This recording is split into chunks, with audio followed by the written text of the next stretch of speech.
Welcome. Thank you, Jyotish and Devi, for coming to be with us. So, what is Joy Masters? What do you guys think of that name? Is that funny? Is that corny? I love Does it. that work? It's a great name. It's great. It's better than Toastmasters. Absolutely. Well, does everyone know that's where it comes from? It's Toastmasters and what Toastmasters is. So this is basically Ananda Toastmasters. We're going to totally Anandify everything, meaning there isn't going to be any form of criticism. There isn't going to be any form of competition. Toastmasters is something where they want to train people to be able to stand up at weddings with their glass and say, you know, this is to Bobby and Susie. We wish them a long life of, you know, getting into whatever trouble they get into in this delusion. But, you know, I think that Joy Masters, this name kind of came up because we were in a big circle here and we were talking about maybe having a speaking group. And Connor just started calling it the Joy Masters. He just said, oh, well, if we're going to do the Joy Masters that day, then, and we're like, what? And he's like, the Joy Masters. And we're like, oh, all right, well, that's what it's called then. So I'm glad you all agree with it, because, you know, I think it's good too. We're not in any way calling ourselves masters, but we're affirming that we can control our energy enough that we'll feel joy when we speak in front of groups, as opposed to what is very common, nervousness, stage fright, cross currents of ego in the lowest chakras possible. So Master wrote a beautiful lesson on stage fright, actually. And a lot of it, I was surprised, is actually dedicated to people who are doing dramatic performances, which is like, he's saying, master your, whatever role you're going to be playing. And I was surprised by that, but also I was touched because, you know, in SRF they don't do any dramatic performances. But at Ananda, as you know, we have quite a few. So it's beautiful also to apply to that. And if you can find it, maybe through a search or something, it'd be cool to look at. I have it here and I'm going to read a couple things from it. What the evening's going to go like, I'm just sort of the introduction speaker.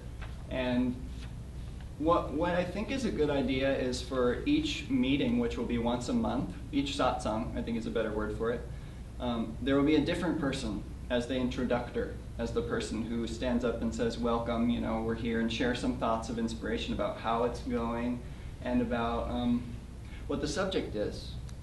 So, and just whatever else they feel inspired to say. Tonight's subject, as some of you know, is what I appreciate about this path. A simple subject. Some people thought maybe everyone will say the same thing, but I really don't think so. I think that everyone will have something totally unique to say because we're all unique souls and this path is of the soul.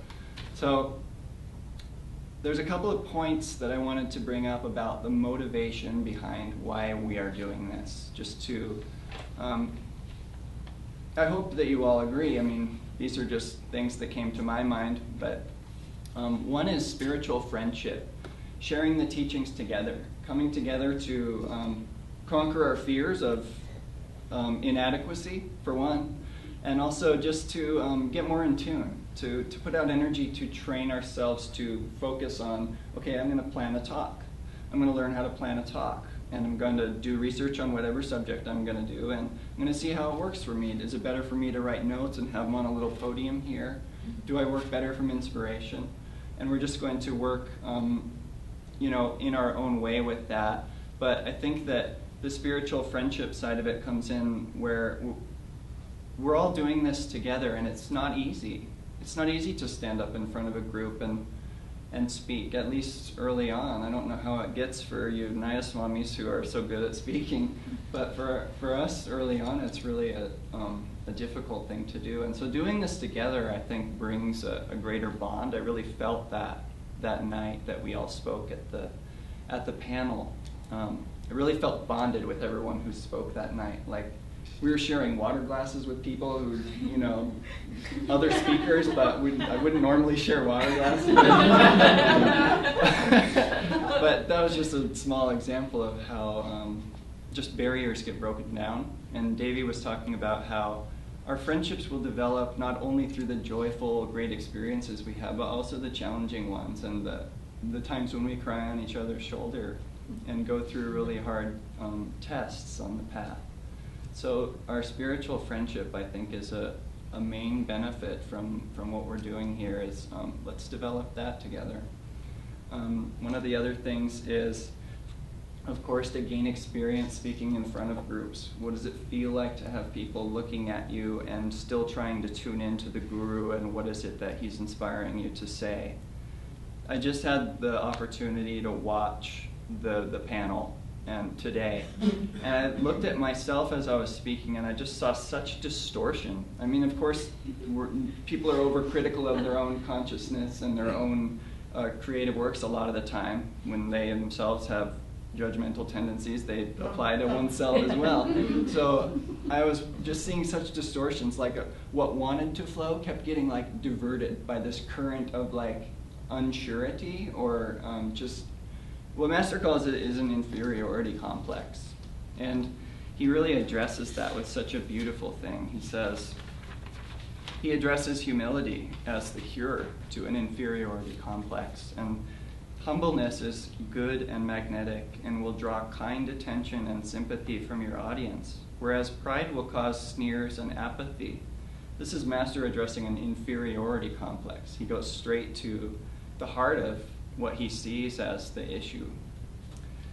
An inferiority complex will cause pity, increase any disbelief in your ability, and a lack of hearty response. It will put a lid on your powers and prevent their manifesting and doing their duty.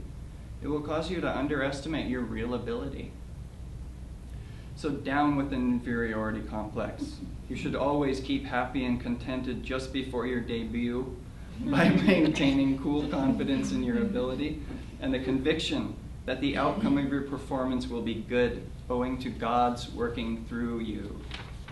I think that's also something that we're coming together to learn how to tune into is, how does God work through me? How does this feel? And just to gain experience in getting into the flow of grace, just tuning into the flow of grace. And what I saw in SRW, and I listened to some of the talks today from SRW, such attunement, such, I think that these people who can speak so well and so just eloquently about these teachings to where you're just crying at the end and you're willing to renounce everything in your life that's in the way of your spiritual progress in order to just follow that light that has been shown to you through words.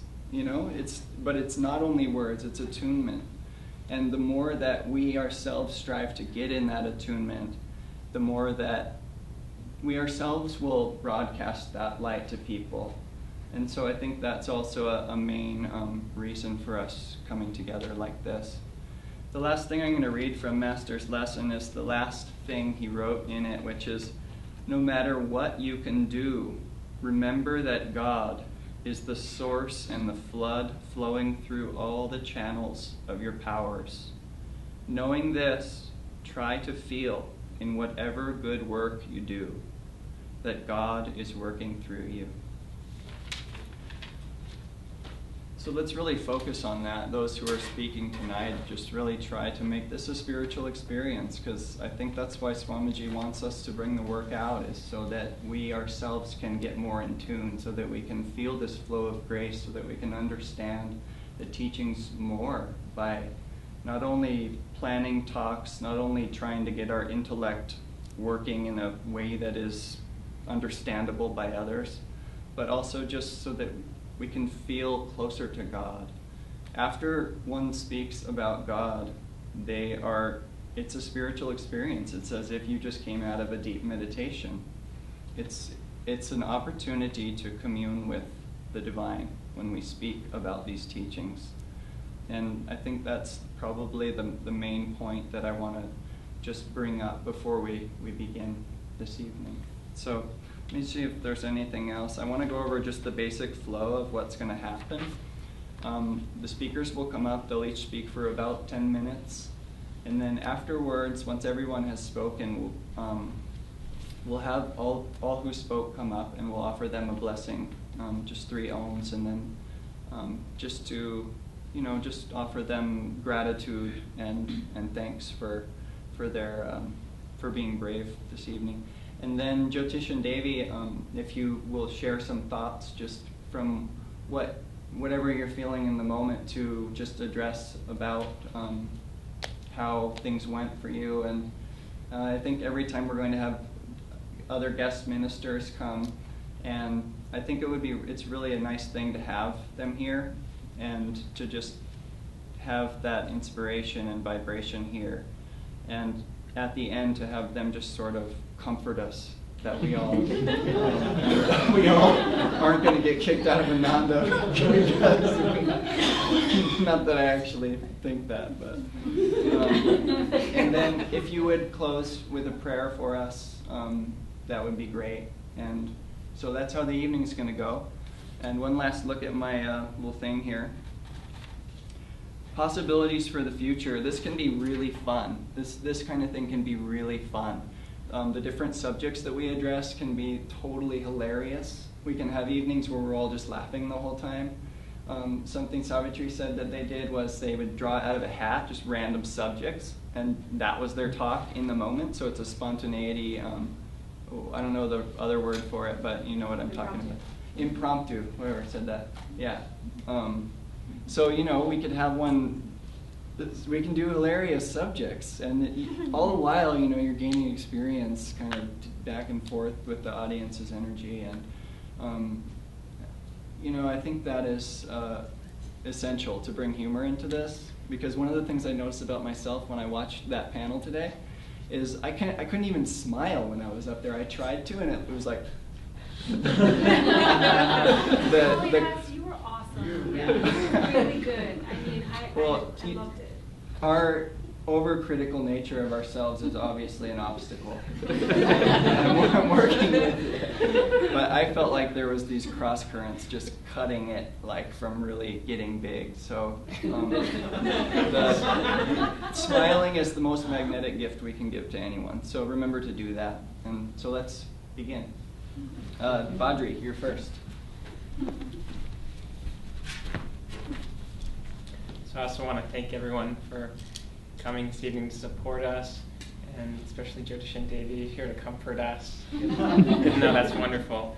And for Kalidas for putting it together, and just the group energy that is here to support this, which Kalidas I think just encapsulated beautifully.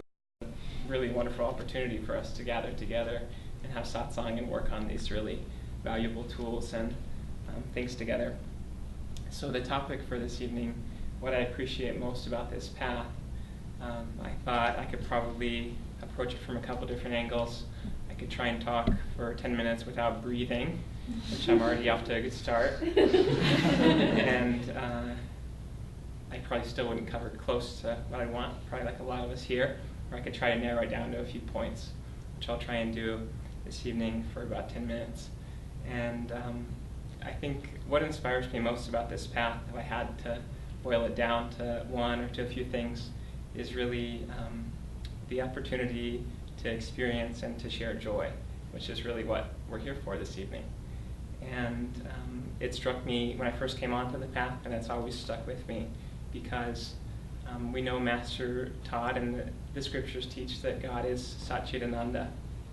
God is ever new joy.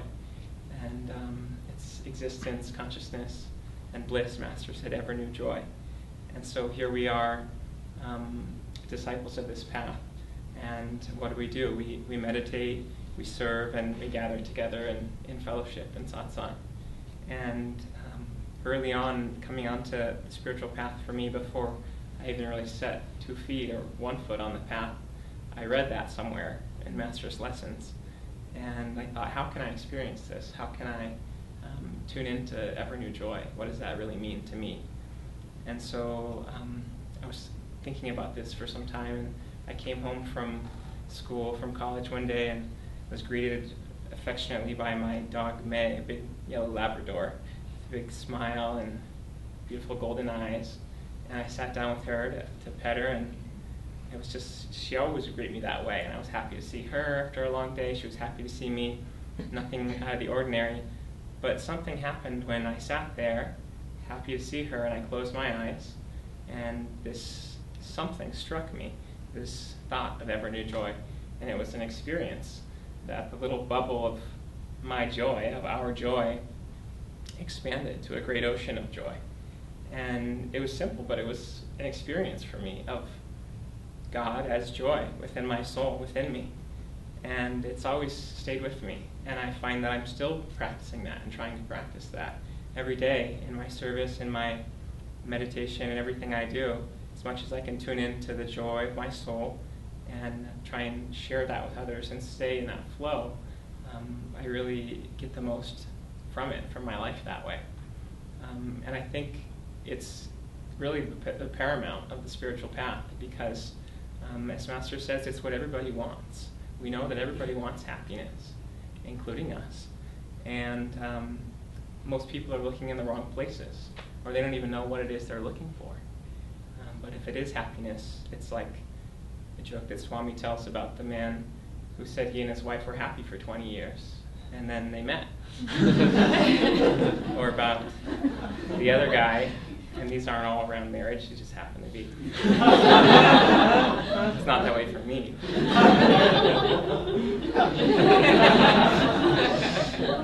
The other guy who said that he never really knew true happiness until he met his wife, and then it was too late.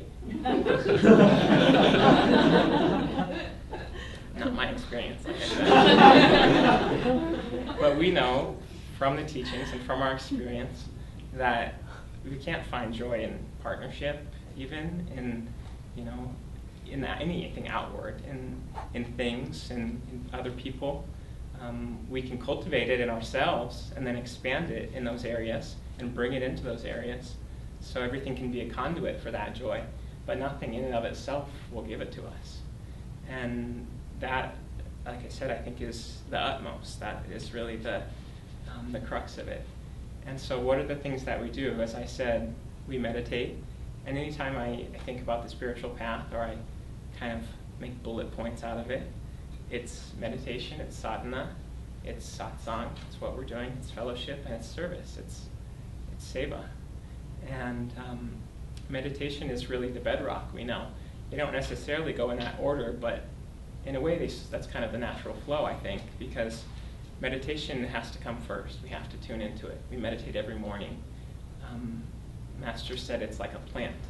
He said somewhere, it's like a rose bush, our happiness. And it has to be planted and grow in the soil of peace. And if we can't meditate and tune into peace, how are we expected to experience joy and to share joy? And he also said it has to be watered with the spirit of selfless service and love. And we have to keep those qualities that we know alive within us and constantly remind ourselves, take those little pauses to focus on God throughout the day.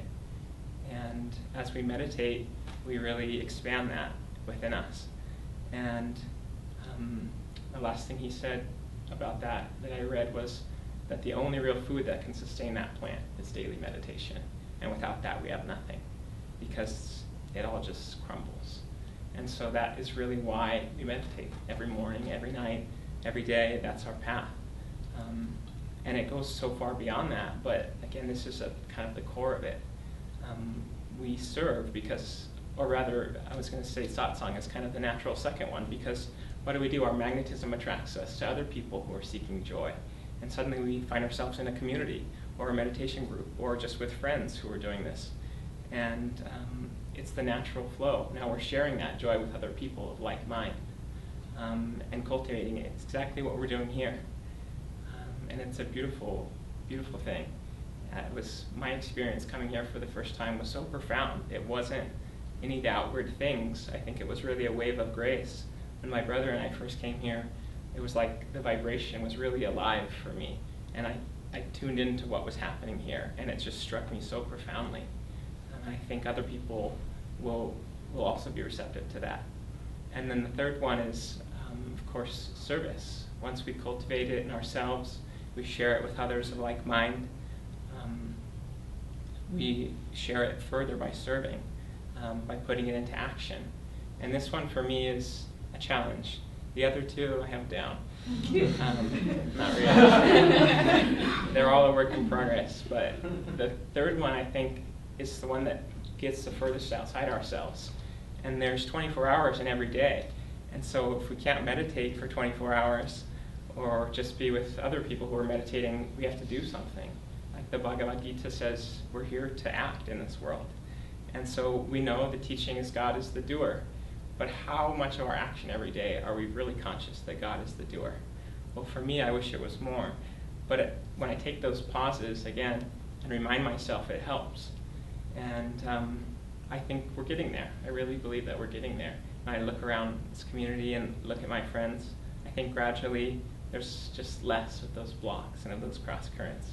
And we're getting to that space where it's more God through us. And it's a work in progress, even I think when we get to the higher levels. Coming to the spiritual path isn't necessarily that it's smooth sailing. In fact, it's probably more the opposite, that that's when we really get to do battle. But then we have the tools to do it. And it's like this recording, maybe you've heard of Master, probably most of you, who says about this saint that he met in India, one of many, who he said he was a pretty good saint. I went to him and he said, I am God. And Master said, is that so? And then he walked away. And the saint came back to him and said, I'm sorry. And Master said, that's how I knew he was a good saint. And if you think about it, that man was a real saint. But spiritual pride, I think, even for us as we advance on the spiritual path, is really the one that can sneak in there. Not that the other delusions aren't just as real, but that'll be an opportunity for us to really be aware of and to practice that humility that Kalidas was talking about, because I think that will be the key as we continue to advance spiritually, is to try to remember who is doing everything, who's acting every part of the play. And the last couple things I just want to say to round it out is that it doesn't stop there. For me, it's all about joy and meditation and satsang and service, but it's like what has been given to us from Master and from Swami is just like this endless list of tools and applications for these teachings in every area of life. And it's incredible. And so we can dive deep into any one point, and we can share it in all these different ways, and we can put it into practice in every single aspect of our life. Whether we do have a partner or a family, or we're single, or a job, or anything, it's like we have it with us no matter where we go, no matter what we do. And that's the path of Kriya Yoga, we know. So I think for me that's the most inspiring part, is that we have the whole entire world. We have every tool in the tool belt to put into action. And here we are with the opportunity, the stage set to do it. And I think that was all I wanted to say. It's really about joy for me, and the opportunity to cultivate it, to share it with others, to serve and to see it in one another. And ultimately that's our ticket to our own freedom, to our own soul happiness. So thank you all again. Thank you.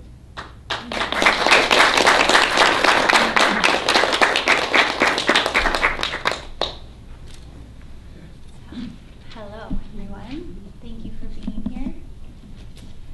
When I was thinking about the topic, what do I most appreciate about this path, the thing that kept popping into my mind was our beloved Guru, because I didn't dwell long on the thought of where my life might be without Paramahansa Yogananda and Swami Kriyananda in our lives, channeling those blessings on this path. And I was reading this book lately, and it was talking about the yugas, though it wasn't calling them yugas, and it was talking about the great ones who come back and guide this earth for eons of time, forever, until it's brought into the light. And I was just thinking about how truly blessed we are, and the opportunity we have right now, this life, to be free, because we have a Guru, and we have Swamiji, and we have each other, and we have this huge tool set. Pick it up. You want to chant, you want to meditate, something will work. So we keep doing it. I was in an ice cream parlor recently, and I was looking up at the wall at that fresco of Michelangelo's on the Sistine Chapel, where where God is just like, and I never noticed it like this before, but the image of God is he's like reaching off his cloud toward, I suppose, Adam. And I might not understand this art piece correctly, so forgive me if I'm wrong, but this is what it meant to me. And Adam's kind of like this. He's like, yeah, hi. And so I just thought, whoa, okay, so the spiritual path is 50% the grace of God. Every moment he wants our love more than we even do. And maybe that desire in us for God's love is God every moment loving us completely. And then 25% the grace of that guru. I will come back a trillion times if one stray brother is left behind. And here we are with the guru. So now we have 25%. And maybe that 25% is just lifting our hand and wanting God. And I think, well, that seems easy enough, but also I think there's Maya, right? There's delusion that actually can pull us back until we go, no, I want God. I want God just as much as he wants me. And then that union can take place. Maybe it's only a finger lift away for us now with this guru. So, one way that this path aids me, that Master's grace, I hopefully let in at times, is through chanting. And this SRW, I don't know about all of you, but sometimes I get kind of hammered during SRW, and I find myself thinking, whoa, what's going on? There's all these beautiful devotees, we're meditating and praying, and it's perfect time for all those things to come up within me to be resolved. So SRW is happening, and we're meditating, and we're going to classes, and we're energizing, and these things were just coming up within me that were causing me pain. And I was thinking, okay, well, we're going to keep meditating, and we're going to keep energizing, and we're going to keep serving, and it's good. It raises the energy. And finally, I was cleaning a house, I was working on something, and I was done with these thoughts of separation. Is really all Maya is the thought that we're separate from this God that is always loving us. And so I thought, okay, Master, what is the tool that is best useful at this time? And he gave me the right chant for the moment. So I just started chanting the chant.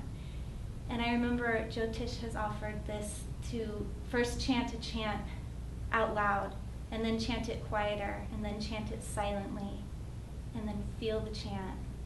And then I tried being the chant.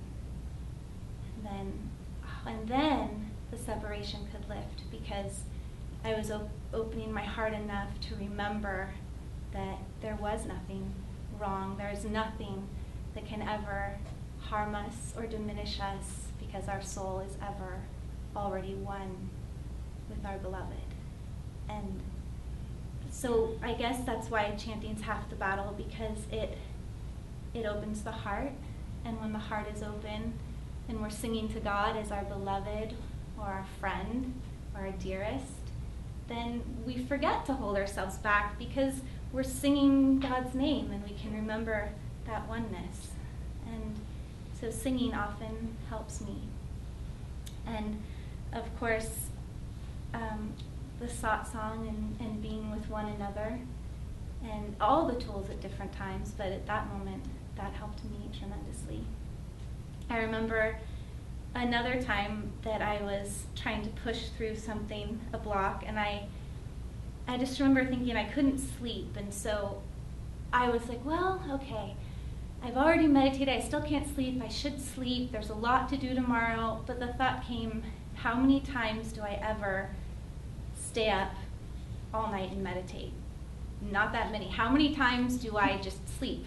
Every night. So since I can't sleep anyway, why don't I try meditating?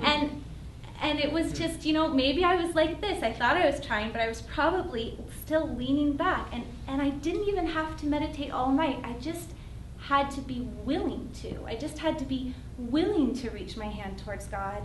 And again, it was, the separation could diminish. And I think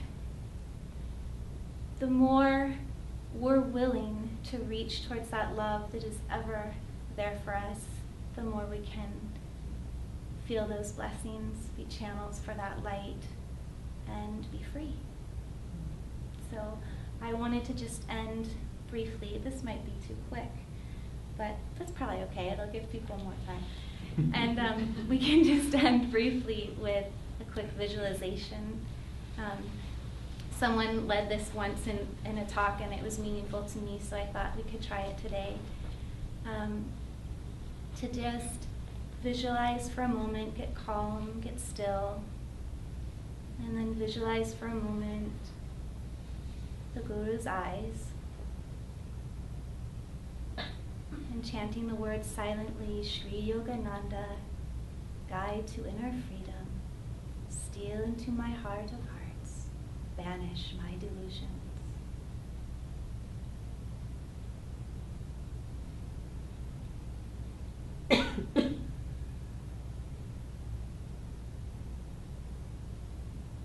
Om peace.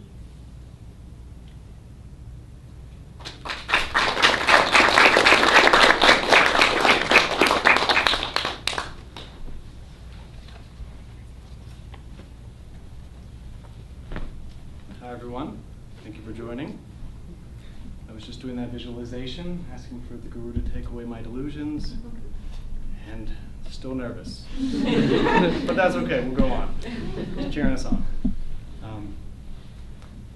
So I was reading some writings from Swami Kriyananda about how to overcome nervousness. There's a technique he talked about where you visualize the most unimaginable thing happening, the worst possible case scenario, and you accept it.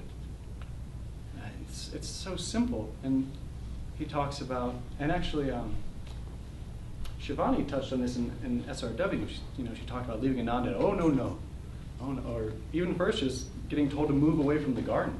Oh no, not the garden. I'm happy here. I'm happy. And slowly she worked her way into, maybe I could do it. And over long periods of time, she finally was able to say, yeah, I can do it.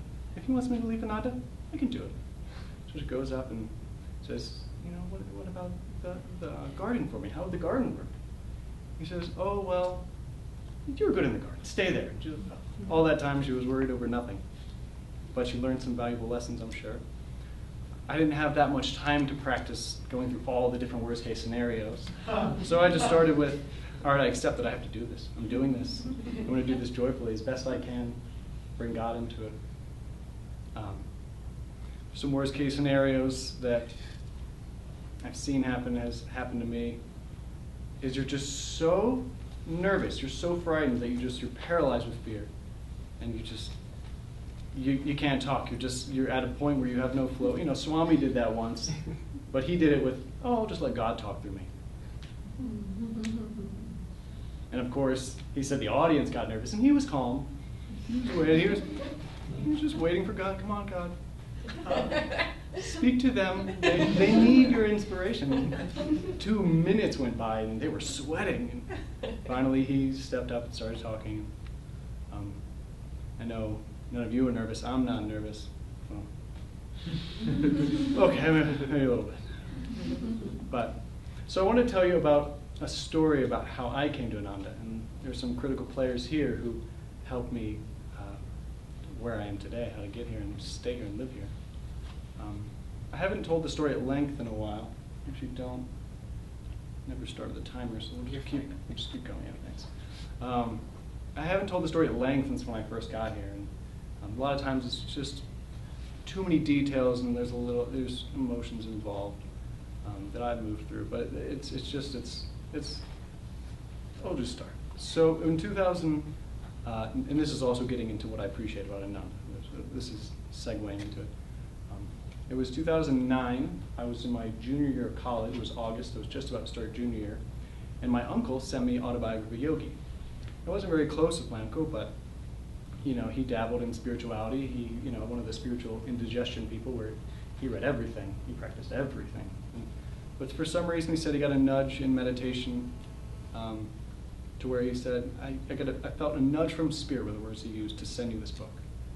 So I said, said, okay, great. So, I'm just starting my junior year, and I pick up the book. I will hike up a mountain on an early day, one of the early days, hot summer, and start reading it. And chapter after chapter, I'm just blown away because I didn't know it at the time, but Master put his vibrations into it. This is it. This is what I've been looking for. This is what nothing in my life ever made sense until now. I read some Buddhist stuff on the nature of suffering and Eckhart Tolle's Power of Now. And it worked, but it didn't clarify things. So anyway, time goes on. The year ends now, 2010, and my uncle was actually an alcoholic, very depressed, drug addict. And in February of 2010, he committed suicide.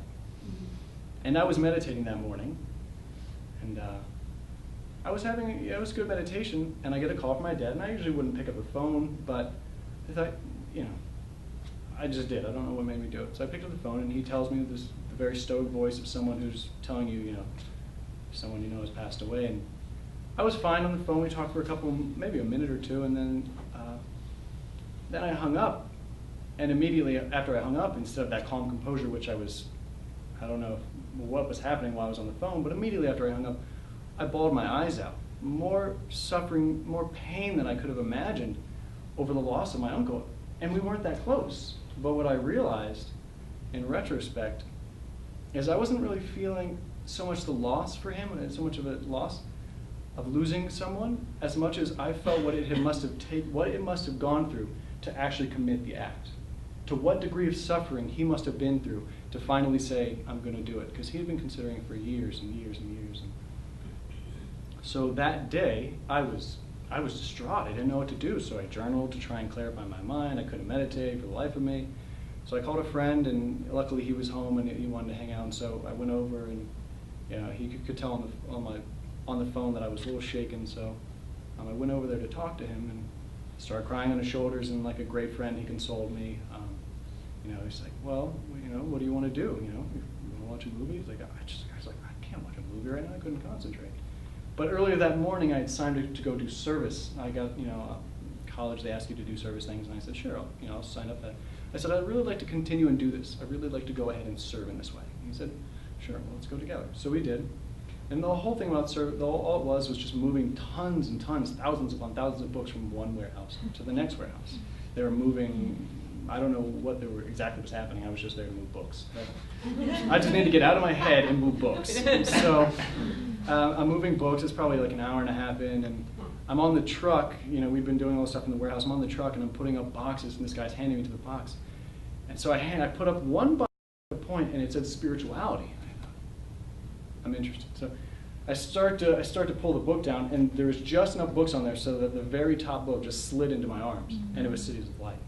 And in that moment, I was so thrilled in my soul to know that it was so perfect. His death has a purpose.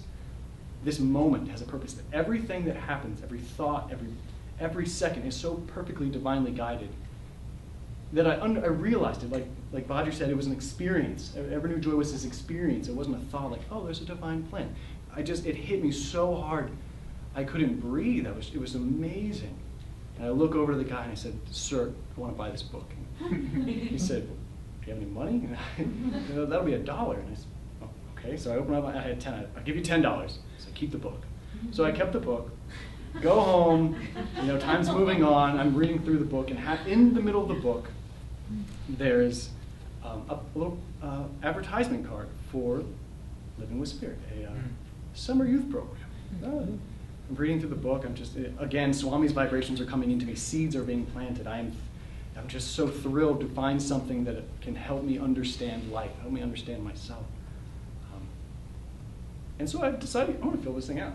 I'm going to go to Ananda. I'm going to see what these people are doing. I looked it up online. And this is great. These people, they're living the teachings. And at that point, I wasn't a disciple or anything. So I filled it out. Some weeks later, I pretty much forgot I filled it out. I got a call from Kate. Hi, is this Connor? Yeah, who's this? This is Kate. Kate who? Kate Taylor from Ananda. I said, oh, hi, Kate. And she's like, did you send a card to come to a summer program? Yeah. I was so baffled by her bewilderment. But yeah, what's the, you know? Did you realize that book was from the 1980s? But the good news is we're doing Living with Spirit this year. You just happened to restart it up. I just smiled and I said, thank you, Kate, coming to California. So came to Ananda. Came to Ananda. It was summer before my senior year, so I had to go back home and finish school. My parents would not let me come to the college. I was like, I just want to go to college. It'd be so much better than college. Finish what you started. It was a good life lesson. So I did, and then I decided to do Living with Spirit again. But before I did that, Audrey kept calling me, emailing me. Come on, man. We want the graduates to come back. Come back. And it was like, I want to, yeah. But I was just too much set with like things of like, oh, you know, I have school. I've been living my whole life in one house. Like, this is crazy. You can't move across the country. And so, over time, him and Premdas continued to send me energy, send me support, encourage me. Come back to Ananda. Okay. And at some point, I was like, I got to do that program again. I got to see if that was real, because I went to there and I was just like, something about the air in the morning just changed my consciousness. I would wake up and there was such joy, and I didn't really know what joy. I was like, this is great, you know. I just thought it was fresh air in California. But you come to see that's not the case. So I got a job that paid me well and enough to get me going with money to come to Ananda, and I came back. And thank you. And Fadri, so he was a pivotal part in bringing me back as with Kay for the first time in Premdas. But this goes back to the grace of God. Is one thing that I truly appreciate about this path that you don't hear about, is that 75% is God's grace. I mean, they say 25% guru grace, 25% ours, but that's 25% of the guru is him just being a channel for God. We're not master's disciples, we're disciples of God, so he said. So that aspect that gives so much strength to say, look, I can do this, because whatever I do, if I just put a little bit, you've got this huge force of wind and power. Surrender to me and your strength will be renewed. Again and again, I've found it to be true. So the grace of this path is one thing I really appreciate. Another thing is community life. You hear about people talking about, you know, we've got to change the world, change society. You know, it's like that's great, but it doesn't work like that. We got to change ourselves. And here you come to a community where it says, realize the self. You become peaceful yourself. And from that state of peace, you're able to bring peace to other people. And so that's something that we're in. When I was younger, I was like, I wanted to make a difference in the world. But in the end, I realized I just need to change myself. And whatever difference comes, good or bad, if it's by God's grace, it'll be good. It'll be helpful. So for a long time, I was like, I got to make a difference. I got to do something. But I couldn't figure it out. And then come to community, and the satsang is such a wonderful thing, which I missed out on a lot because. And when I first got here, it was I just want to meditate. I want to do Swami. You know, he never went satsang here. I mean, he did, but it was just so much. You know, eat a little bit, talk a little bit, go back in the self. It's like that kind of philosophy. Like, I just need to meditate, and it didn't work. I just found myself getting isolated. So the satsangs has been one of the great blessings of the community. Next is living with examples of people who are selfless, of saintly people. All these people around us that are constantly giving energy, whereas it's not so easy when you're still stuck in your own habit patterns of wanting to take energy or just contracting over nothing and not finding ways to give your energy. But you spend time with other devotees who've been on the path 20, 30, 40, 50 years more than you, alive 50 years more than you. And it's just, there's endless wisdom you can gain from just being in their presence. You don't have to talk to them. You're only 20 years ahead of us. You're like 47. So the last thing I want to talk about is friendship.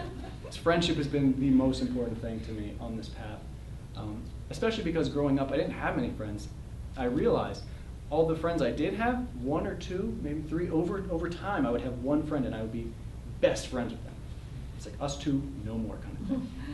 And it was great until they moved away. And then I was heartbroken and alone, and had to go through this like breaking the broken attachment for so long. I had to suffer the consequences, and it was so painful. And then here you come to a community where everyone's offering you friendship. Everyone wants to be your friend, and you just find that you can give it back too. And that's what really counts, is being a friend first. The last thing I want to say is when I first moved into Chandi, I was given a gift by a friend of mine. He gave me The Secrets of Friendship. And at the time, I didn't look through it very much. But I started to slowly, after some time of being in Chandi, I was like, I really need to read these things. These would be good. Rubbing off, getting the edges rubbed off wasn't fun. So it still happens. But I was reading through, and one of them came and just stuck me. It was just, the experience hit me so hard in just reading.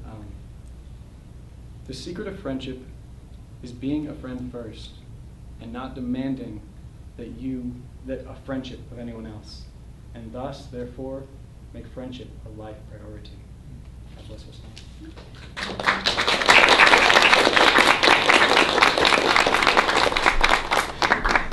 Good evening, everyone. Okay, we get the time locked in. So, when I first really sat down to really figure out what I appreciate most about this path, a memory just flooded my brain. A memory probably I haven't thought about in years, but I was working at Starbucks, doing my barista duties, the dharma of the barista. And it's a big dharma, people need their caffeine. And I was doing what was called a spin. I was going around cleaning tables and, mopping the floor, the high path of the janitor. And I was talking to a fellow employee, and I was saying, I can't wait until I can just live my life to my fullest of potential. My fullest potential. I didn't know what that meant. And he said, fullest potential? No one can live at their fullest potential. Okay, I forgot about it. I left it behind, because I felt that it was falling on deaf ears. But then I thought about it. What is the full potential? At that time, I had no idea about yoga, meditation, and I knew I wanted happiness. I knew I wanted the confidence, the courage, the strength to live my life to its fullest expression. But I didn't know exactly what path that would take or how that would be expressed. I just knew that there was this deep yearning within me that was pulling me somewhere, though I did not know at that time. Years later, I stumbled across the AY. Well, stumble is a funny word because we never stumble across the AY.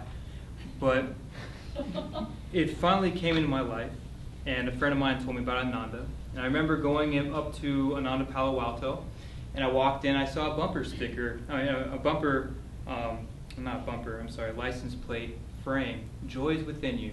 It's like, oh, it comes from within.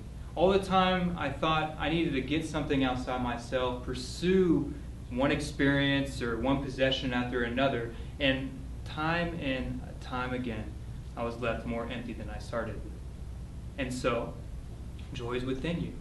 That's interesting. Talked to Steve Manis, found out about the college. Oh, even more interesting. Moved to the retreat. And then I started to really dive deeper into these teachings.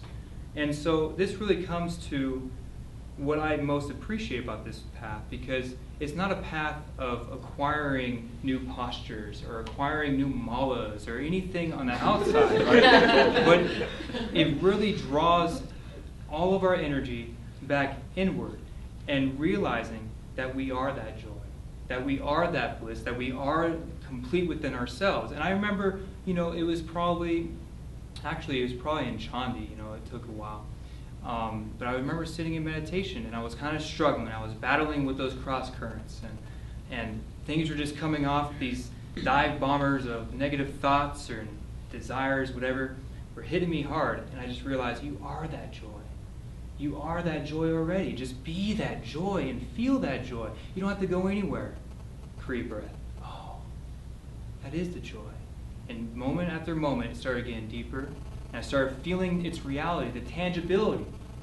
And all of a sudden, I started seeing more clearly that whereas from a worldly perspective, you see a brick wall, you smash through the brick wall. Nothing will stop you. That willful determination of the American spirit is endless, right? But all of a sudden, now we're on a path, and we have 50% God's grace, 25% Guru's grace. And if we can just only open up to that grace, then we will become that grace. We'll be that pure channel. We'll be that beaming light as our master. And it's an incredible blessing to be here and an incredible opportunity because we have everything before us.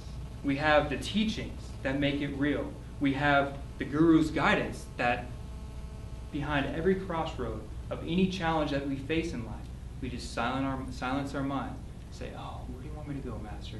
And sometimes we hit a brick wall. Back off. Okay, that didn't work. Let's go this way.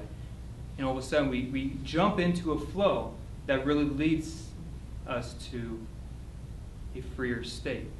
And so something about this path that I find a bit unique. I don't have much experience on other yogic paths, but I did have experience with this one meditation technique called open heart. And essentially what it is that you focus all your energy on the heart chakra.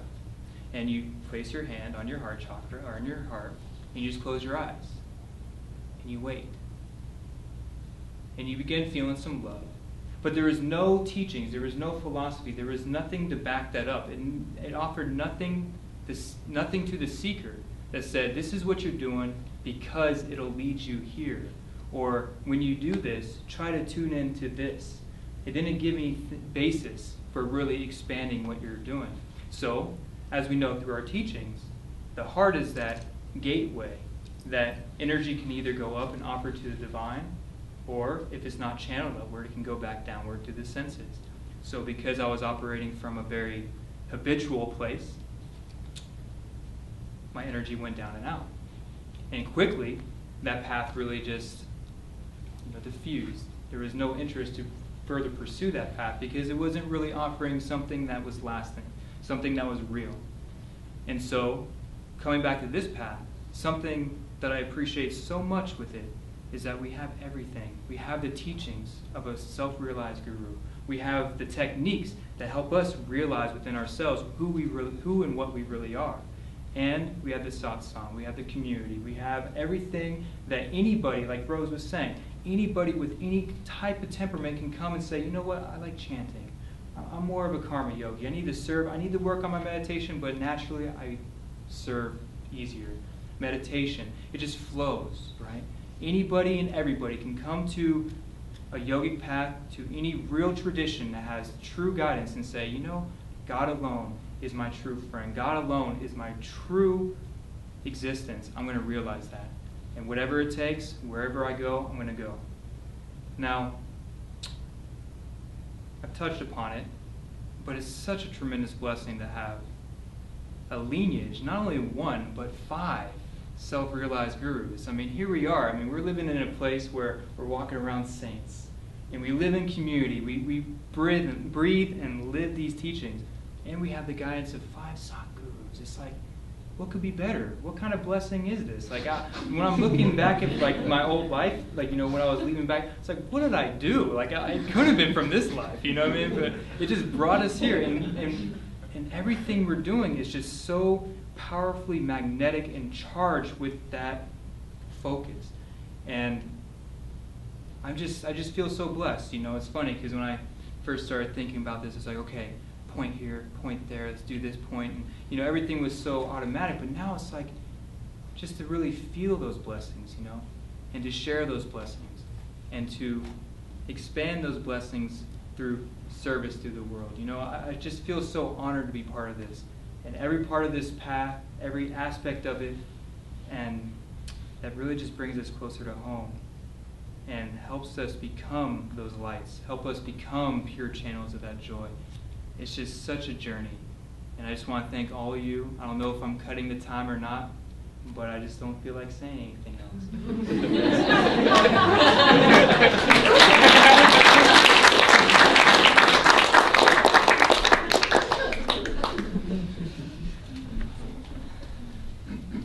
Hey everybody, thank you all again. Just wanted to personally say thanks. And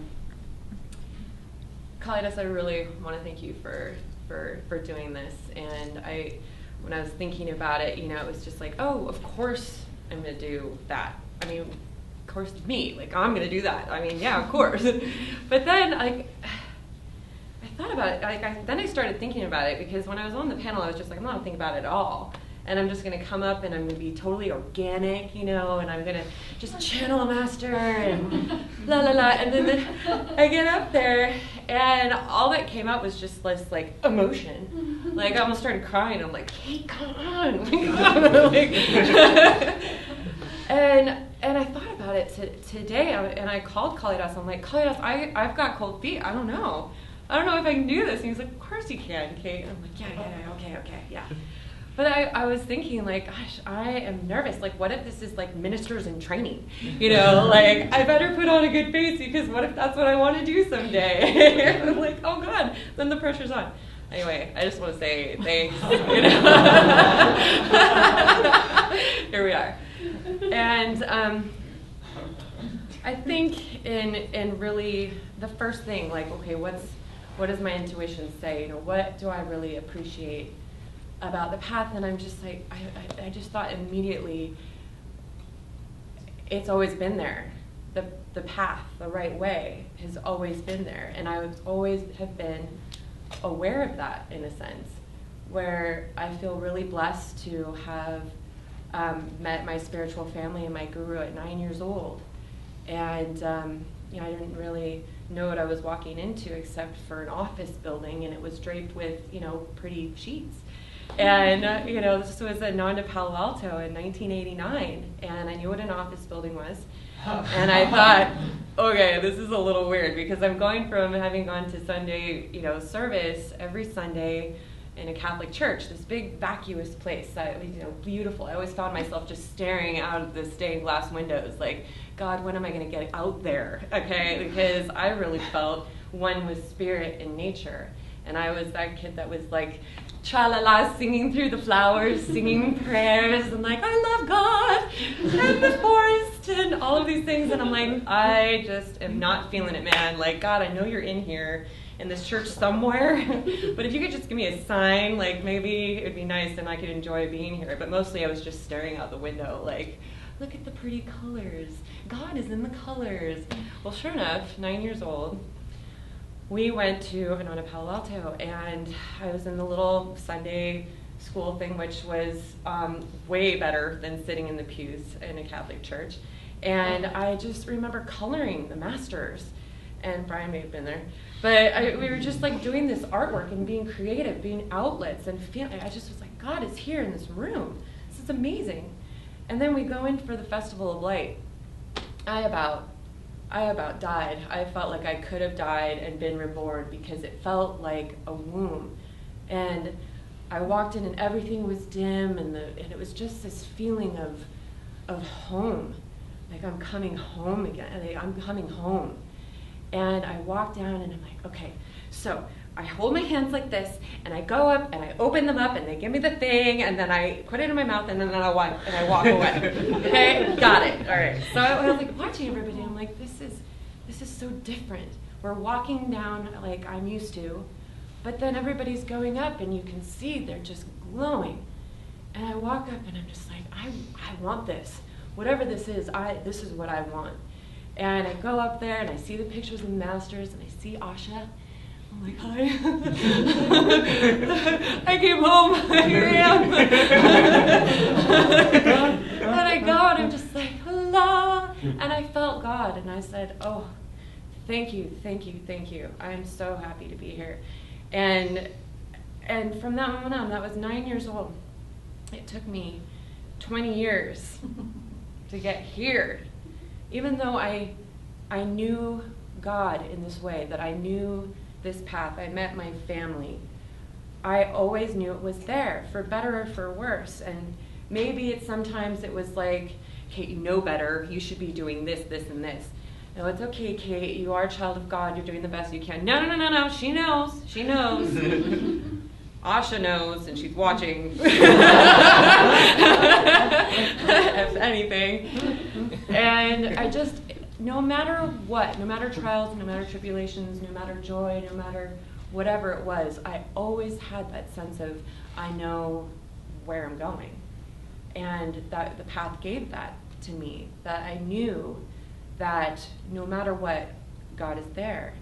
As much as I battled against it, as much as I was like, okay, God, if you could just maybe, Master, like, could you look away for a while because I need to do this over here. And it's like, no, I am with you no matter what, all the time. And I just felt like that grace. And one day I finally woke up and found myself at Living with Spirit at Ananda Village. And I don't know, I'd never really come here before in that way. And it was like I gave my soul call. And I said to Divine Mother, I said to Master, okay, I'm done.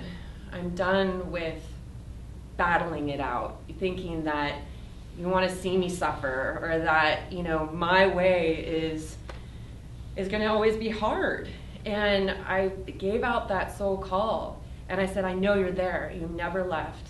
I know you're there, and I need you now, and I demand you. I know I can ask that of you because I'm your child, and I demand you to come and help me and show me the way, show me the light. I know the light, and you need to bring me back.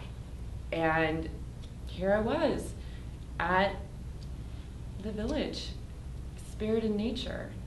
This is my 33rd year, and it felt like a resurrection, a rebirth of me knowing I'm on the path. It's like you always knew, right?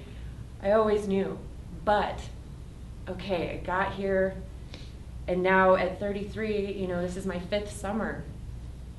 It's this realization, I'm starting to understand, my practice is getting stronger, I'm falling off, I'm coming back on, and, we're still battling, but now that light is so much stronger because that soul call, okay, God, here I am. Hello? Yeah. Okay, yeah. All right, thanks. Got it. Okay, so, they answered the phone. And so you can't take that back. It just, now it just is getting stronger and stronger. And that rebirth, that resurrection of the true self that I am and that I always knew and that was always there, it's always kept me here. That's my experience right now. And that's the first thing that came to my mind is it's always here. It's always been in me. And now I'm going to try and be a little funny. So, but one thing that kind of freaked me out in standing up here today was that, okay, well, that emotion's going to come out. Great, granted, okay, that heart center, that stuff that just like flows out. I'm really now trying to be like, okay, let's channel it. Okay, let's really focus. Okay, I'm going to channel what you're going to be talking about here, and so we'll see. Okay, I think it's going all right. But community, that sense of coming home, that sense of family, that was really, really important to me. And it was something that even up till now, I didn't really fully understand. And that has been the strongest thing in kind of helping me to realize the path. And that we're all family, we're all mirrors, we're all creating this environment that is stronger than the will, and we're all supporting each other in that way. And I mean, it's funny because when I think back did I always want community? Did I always want this kind of family? Because I have to say, as funny as it may seem to all of you, I really was quite the loner for a long time.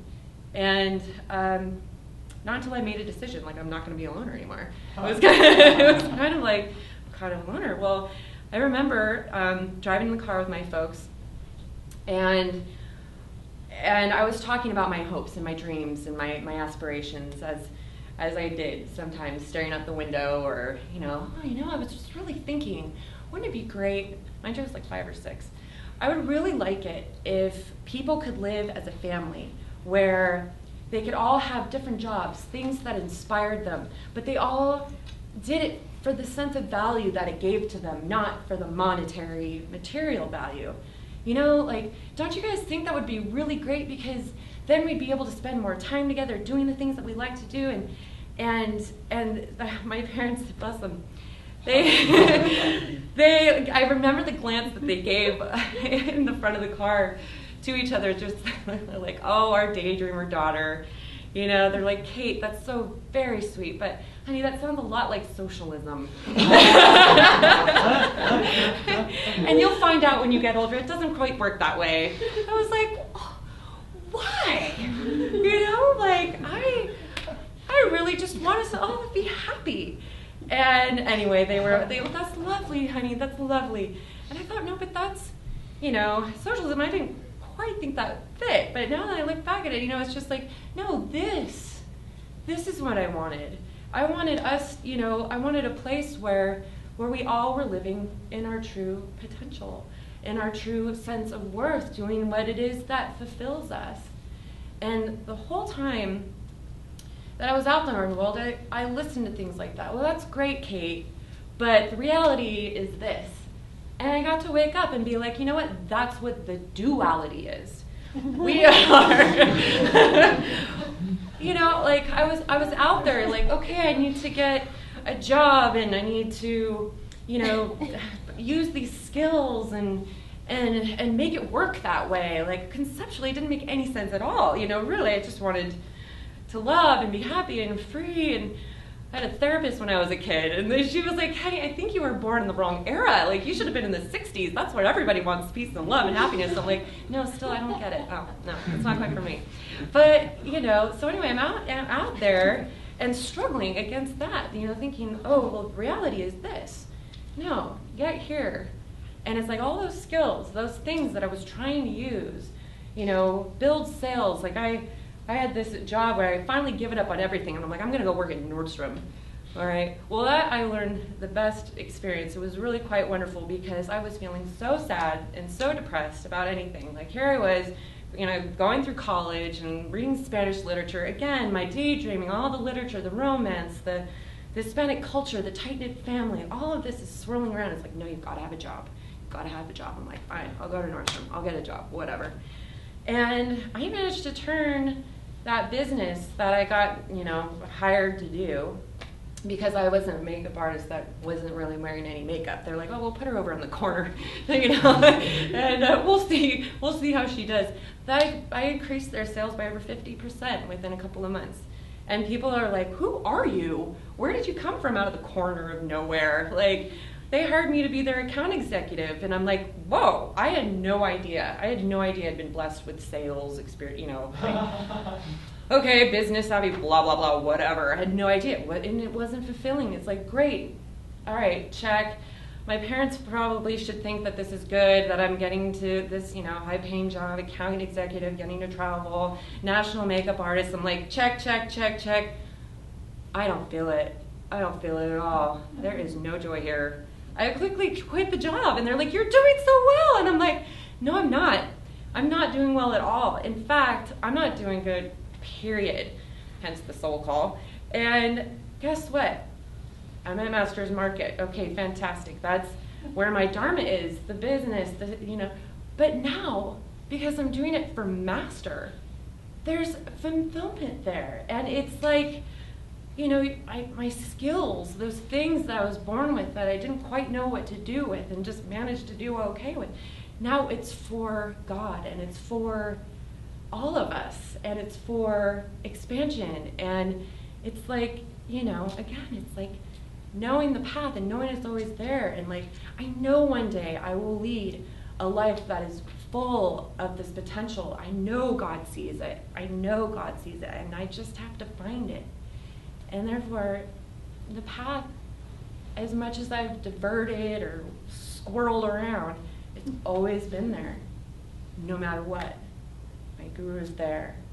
And I'm walking that path, and you know what? It's one foot in front of the other. And a little does, you know, a little going back. But you know what?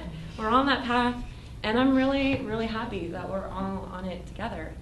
And that sense of family and community, and that faith that we can all realize our goals and our dreams and our true self as one with God.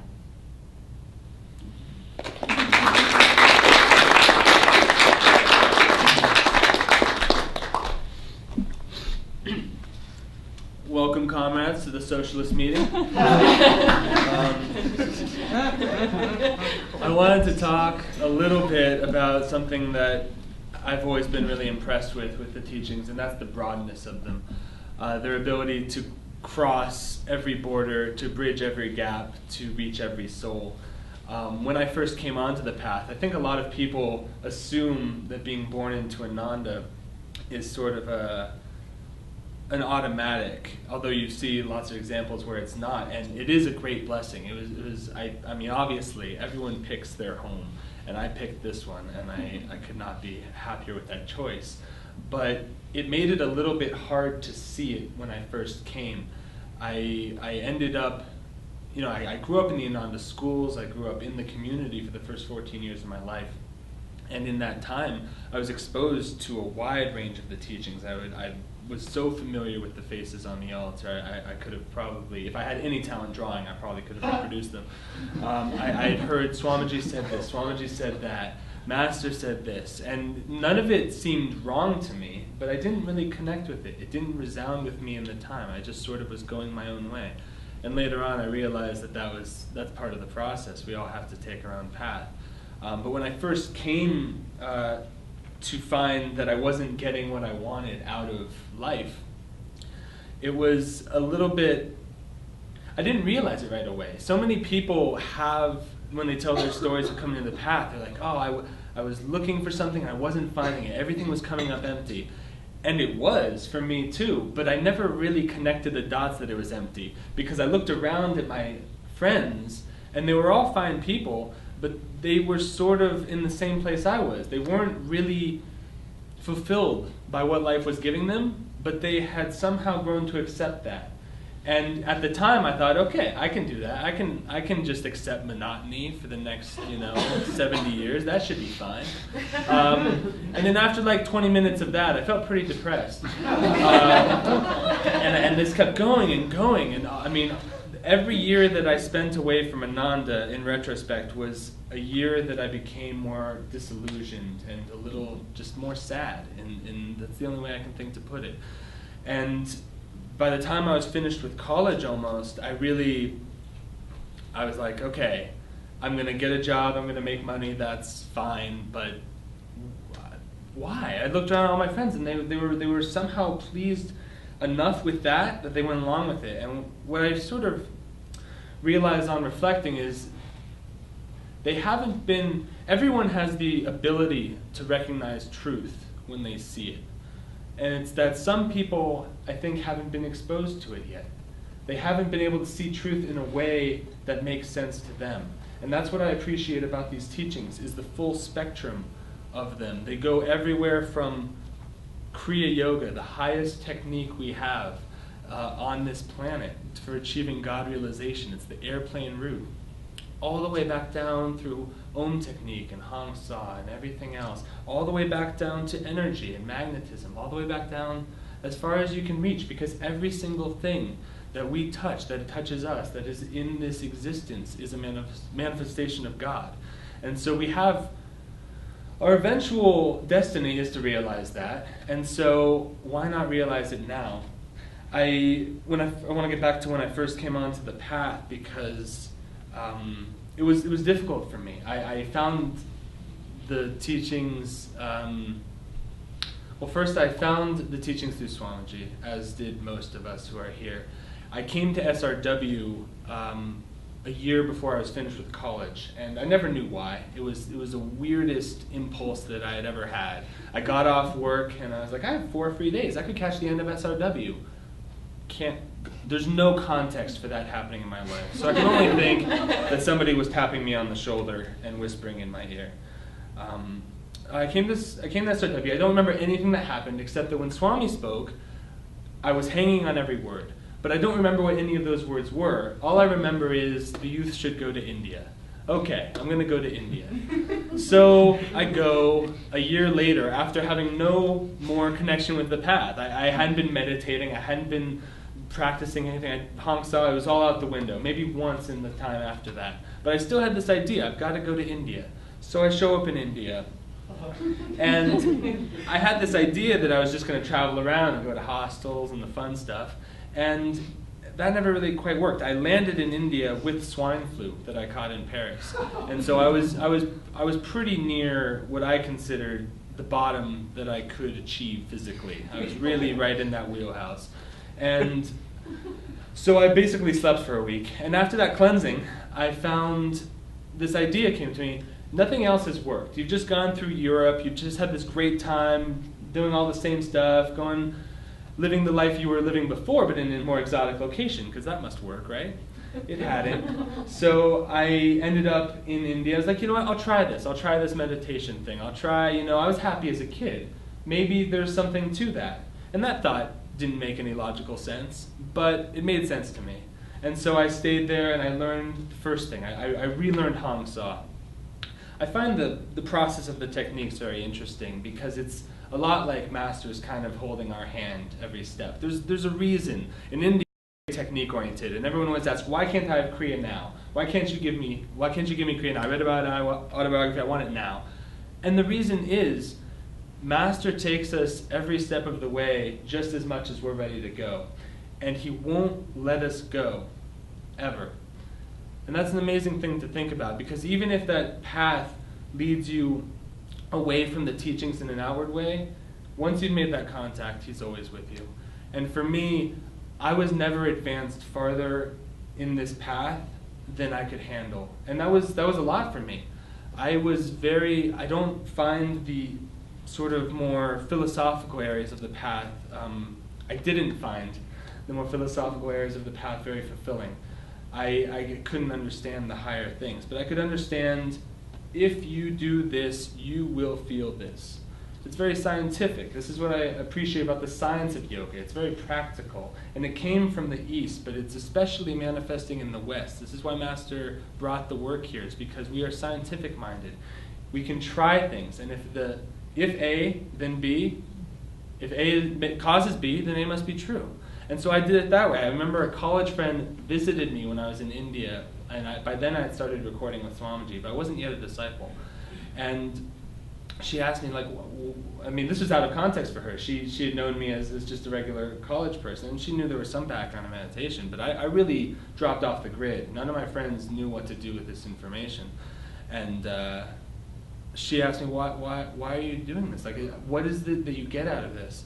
And I said, basically, I don't know what the whole of this teaching is. I don't know what the whole path is, but I know that every single thing that I have been told so far has held true in my life. I've been able to test everything in this, the Hong Sa. Does it make me feel peace? Yes. Does it make me feel bliss? I don't know, but I feel really nice. Maybe that is bliss. Maybe that's just something that will grow later. And to her credit, she accepted that, because I do have very open friends, and I'm also blessed about that. When I first started hearing Swami speak, it was very early on. I spent the first 2 months learning how to meditate. I actually changed my flight so I could stay in India longer to meet Swami, and I didn't realize what all of that would be like afterwards. But he started doing these Bhagavad Gita programs, and I was sitting in the chair across from him, basically, because I was sitting behind the camera. And I could feel literal, physical waves of bliss. It wasn't this sort of, everything for me had to be literal, and so that's the way Master came to me. And so I could feel the waves, and I would go out afterwards, and I would see the sunset, and I would see God in the sunset. And these were experiences that I don't think I had yet earned, but were given to me because God and Master, and I think even Swamiji, knew that they were what was going to keep me here and keep me with it. It's interesting to me that even in those times when I'm having these experiences, every time Swami would say something in the Gita, he's talking about a very high scripture, he always brought it down into the most practical. This is something I always appreciated about Akash, which actually is something that he asked me to participate in a while later. And at first I saw Akash as business. It's what business do I have teaching other people how to do business? I've never had a full-time job. I've never made any sort of money really at all. And now I'm going to teach people in Los Angeles how they should make money and how they should run their businesses. Of course. And it's all about expansion and stretching yourself a little bit farther than you're comfortable going. But also, I've always wanted to, I always think of Akash as God for atheists, or God for agnostics, because the truth of this path transcends everything. It doesn't require you to meditate, although you will get farther if you do. It doesn't require any of these other things. It doesn't even require you to believe in God, although that will come if you practice it. That's what I love about it kind of sneak it in. This magnetism is a true principle. If you practice this with energy, this will work, and they see it will work. And that's something that I've always felt attracted to, because I felt a profound sense of guilt when I first came onto the path, because I felt I was abandoning my old friends. And when I started hearing about these concepts of energy and magnetism, I was like, wait, I could tell my friends that. They ask what I'm doing, I'm like, I'm learning about energy. I'm experiencing energy. I'm using it in a concentrated way to achieve my goals. And in the end, that's all any of us are doing.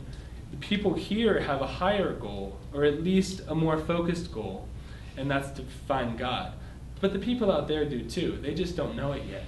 And what I loved about Swami and about Master's expression of these teachings especially is that he aimed them at everybody. God is for everyone. And I appreciate that Swami renamed the book that, because it's the science of religion. This is science. If you do this, you will get this result. It's infallible. These are the laws of the universe. And to have them expressed in such a simple and a meaningful way that we can all really latch onto, it's a beautiful thing. And I'm very touched that we all have the opportunity to live that, to live as examples of that, and to share that with others. I wanted to end on a different note, actually. I want to tell a story about Swami, because all of the spiritual path is a ladder.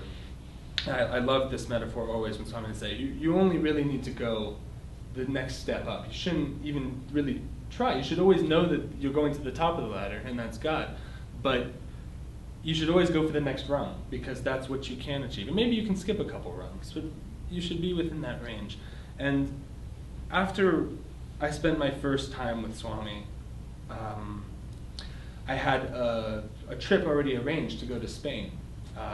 After the first leg in India, and Swami had been very adamant about me coming to Italy to finish the programs, a series that never ever continued again. So now I know it was just an excuse to keep me on the path, and I'm sure other reasons that are deep and cosmic and far beyond me. But I had kind of a hard time in Spain. I had a nice time in some ways, but I really felt disconnected.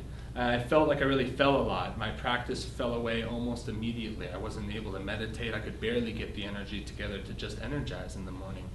And when I came back to Italy, I was riding the train from Rome to Assisi, and I still have video of this. There was a massive double rainbow, and I could see both ends. It was stretching from one side of the horizon to the other out the window. And I was like, I wonder if that's meaningful. And then I came to Italy, and I think just in time for a Swami satsang.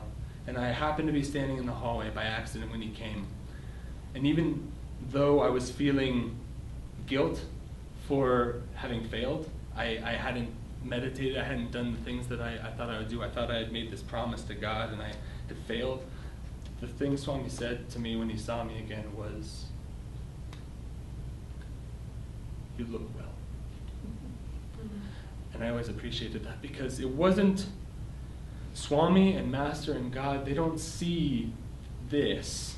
They see themselves. They see God already manifested. All that's left is for us to.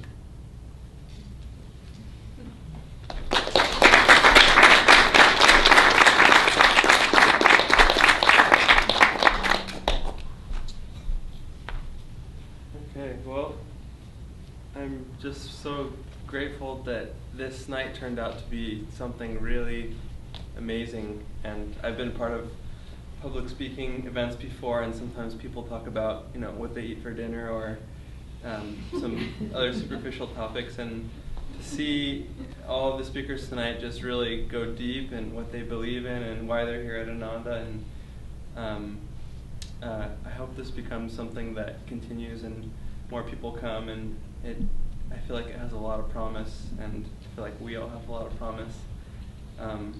But the topic that I wanted to talk to you about tonight is challenge. It's something that I really appreciate about the spiritual path. And I think everyone's touched on it tonight. And I just also want to take a moment and say thank you to everyone.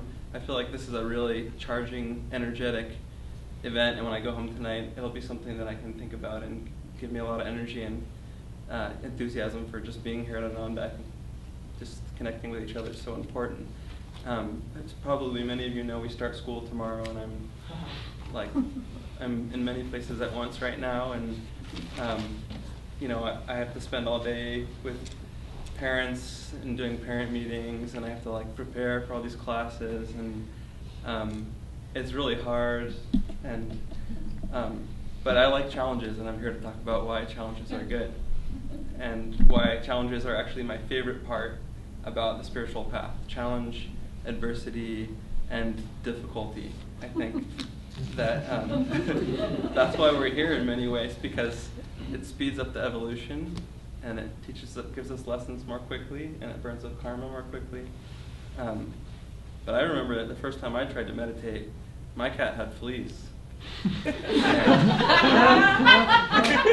and I was meditating, and I had fleas biting my legs, and it was really hard to meditate because my concentration would go where the fleas go.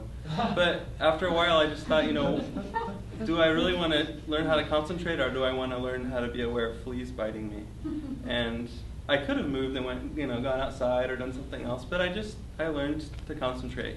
And I had flea bites on my legs, but I smiled when I looked at them because they reminded me of concentration. And one time later, actually, I saw a dumpster with some flies, and I went and sat down next to the dumpster and started meditating. And the flies were landing on me, and it was nice. It taught me how to focus and concentrate. But, I think that for us to be on this path and to be in tune with Yogananda means that we all have some sort of adventurous aspect to our nature. I don't think we would be on this path if we didn't. And Master was a troublemaker, and God's a troublemaker, and we're troublemakers too. And I think if we ever stop looking at the world with kind of wonderment and fun and looking for adventures, then we've kind of lost our spirit. I remember reading a book in high school called Heart of Darkness. I don't know if anyone's heard of that book. It's an awful book. I mean, it has some good themes to it, but it's dark. But I remember one image that really struck me at the time when I was kind of going through the teenage years, which are rough.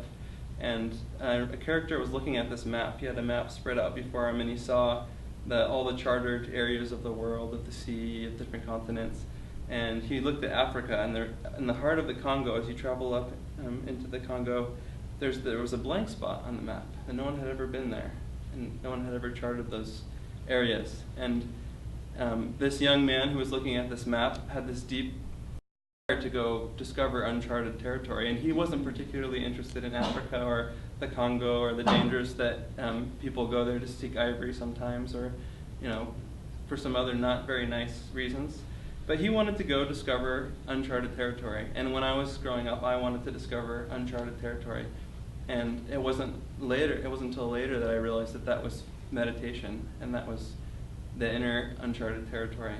And when that young man in the story went to go travel into the heart of darkness is not a very nice place to be. There's a lot of danger, there's elephants, there's people with guns, there's darkness.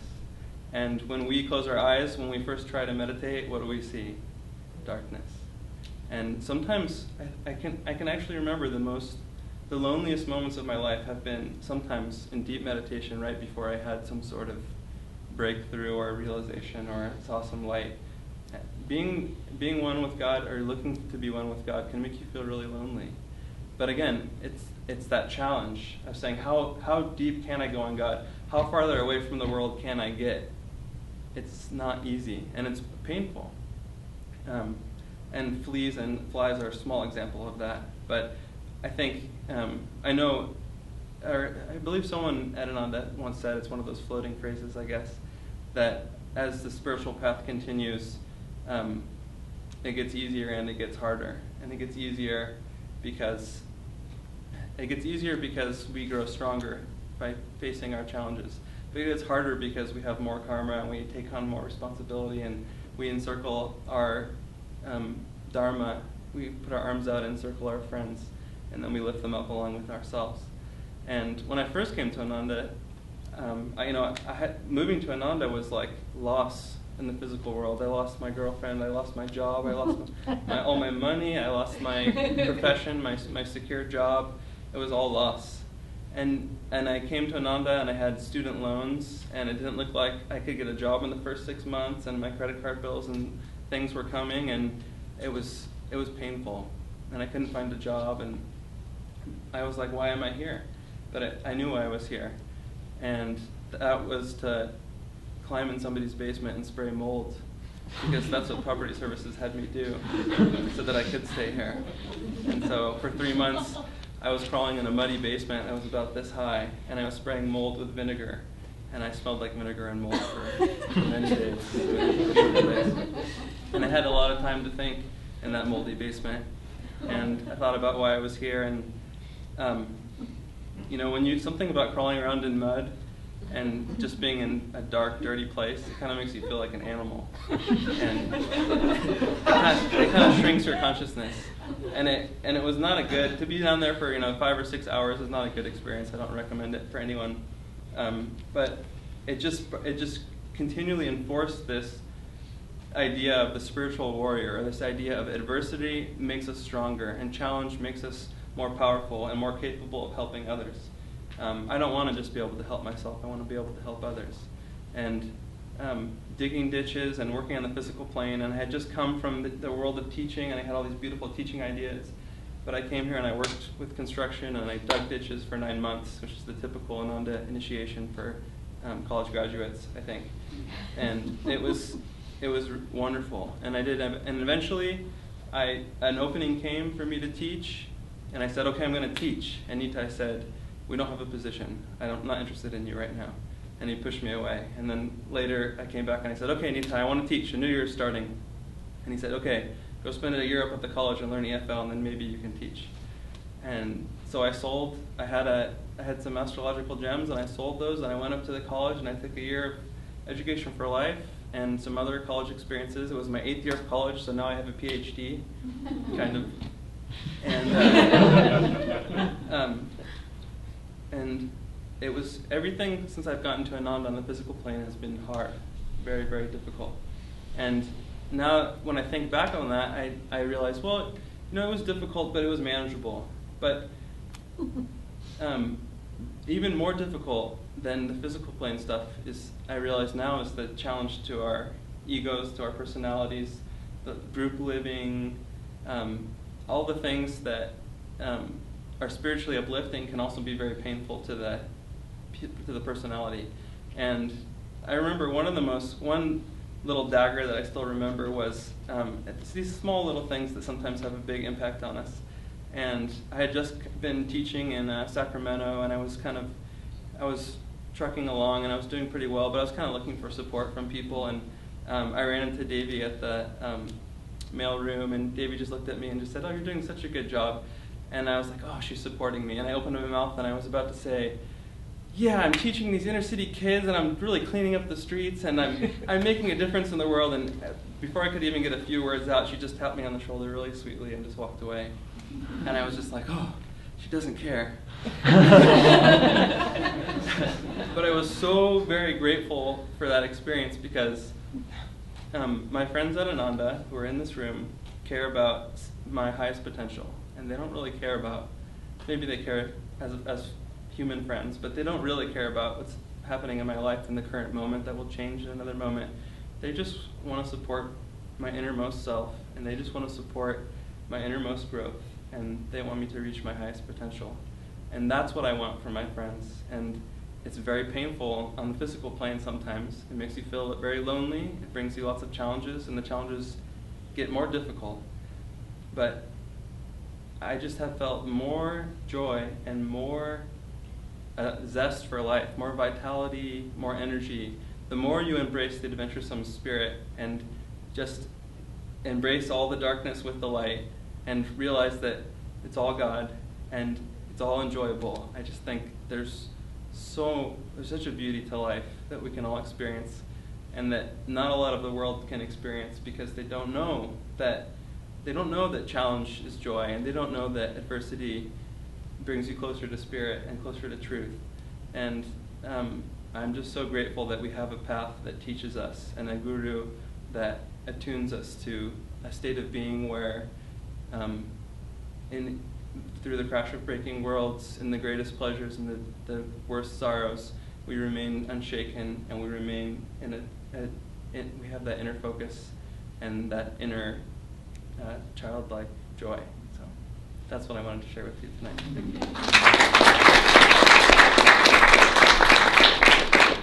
So everyone who spoke, come up now and we'll offer you a blessing. Thanks so much for offering yourselves tonight. That's the experiment. Let's visualize all our friends energized with Divine Mother's power and love, ever receptive in growing attunement to share this message according to Master's will. Let's send them free on.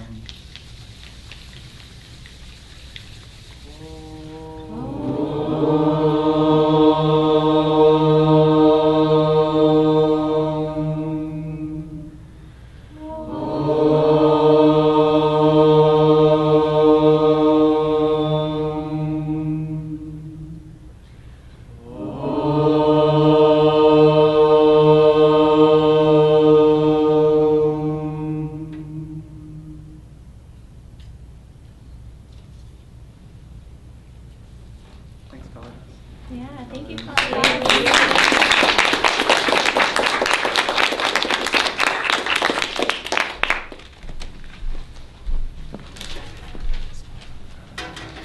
Thank you, audience, for being here so we can practice. Can we hear from our guest ministers? Closing remarks. Briefly? Comfort.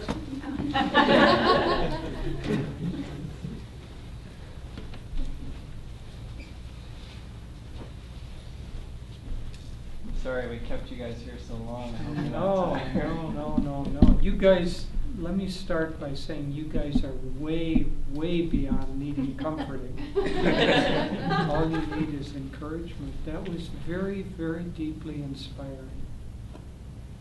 Sometimes when I watch the choir sing, because I've known so many people for so long, it's angelic and I listen to the music, but also because I know so many personal stories about the people who are singing, it's even more poignant, because I know that this beautiful, pure sound, this music is coming out of people that have had difficulties, have had suffering, maybe are going through suffering at the time they're singing.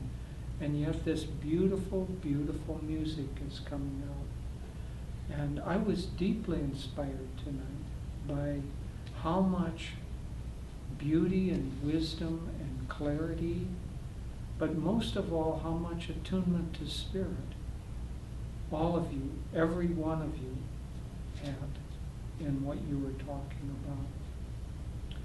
I don't think there's anything that I can say technically. You'll pick up technical tips along the way, but a good talk doesn't have very much to do with technique. A little bit. It's like a hose that might have a little twist in it, and yeah, techniques can help straighten out that hose.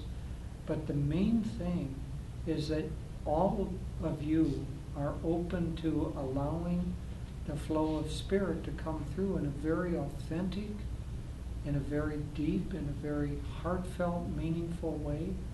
And when that happens, it creates a flow that involves the people that you're sharing with.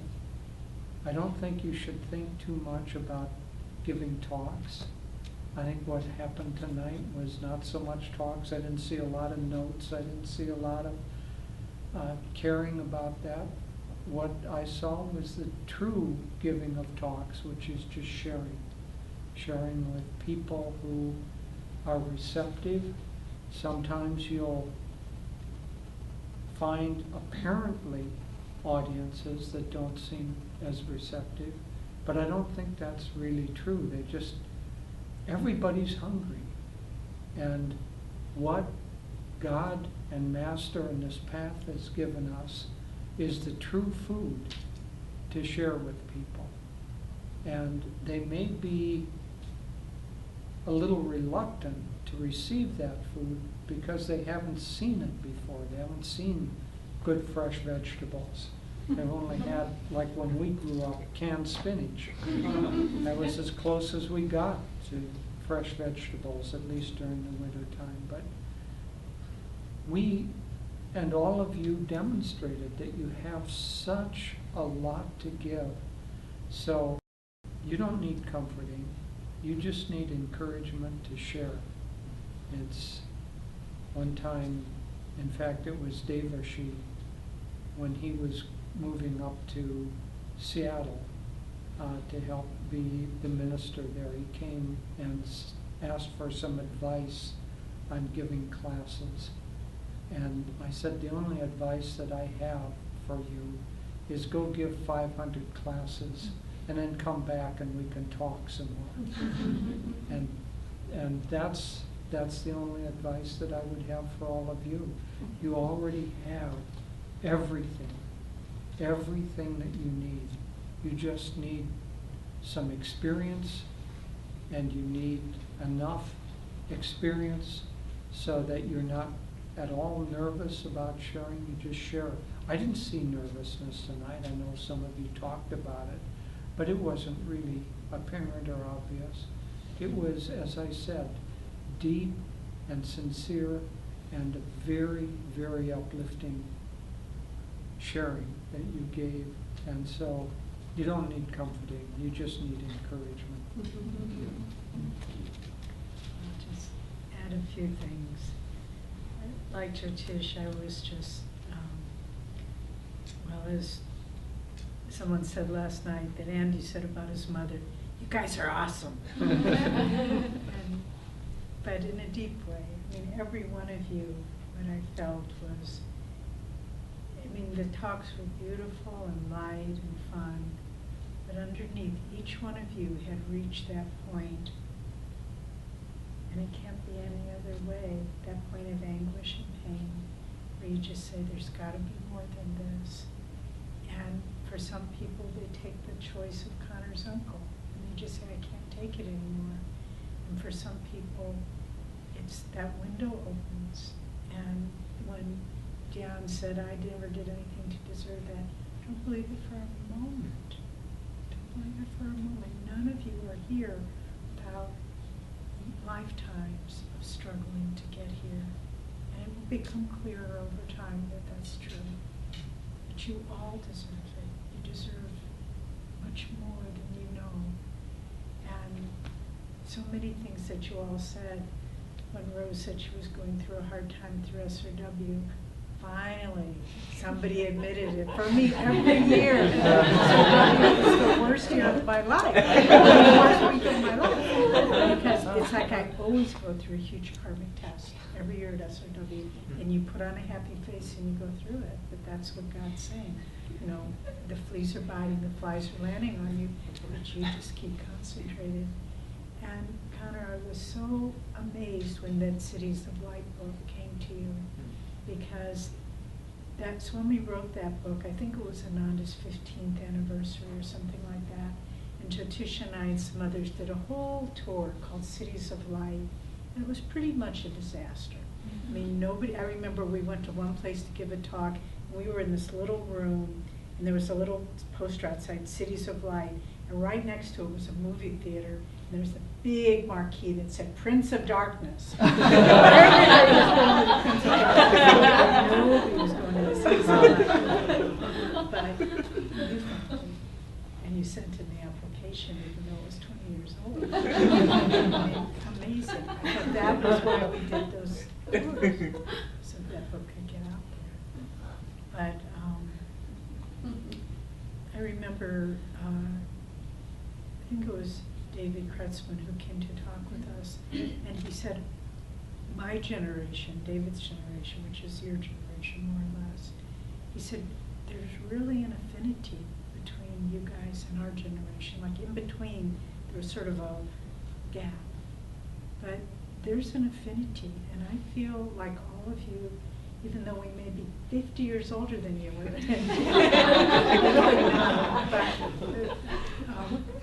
it's like we're not missing a beat. You guys are just right there with us, and I just am so grateful to each of you for finding that place in your life of sorrow, loneliness, pain, and saying, I can do this anyway. Because every single person you see at Ananda who's still on their feet has gone through that and say, I can do this. It's hard.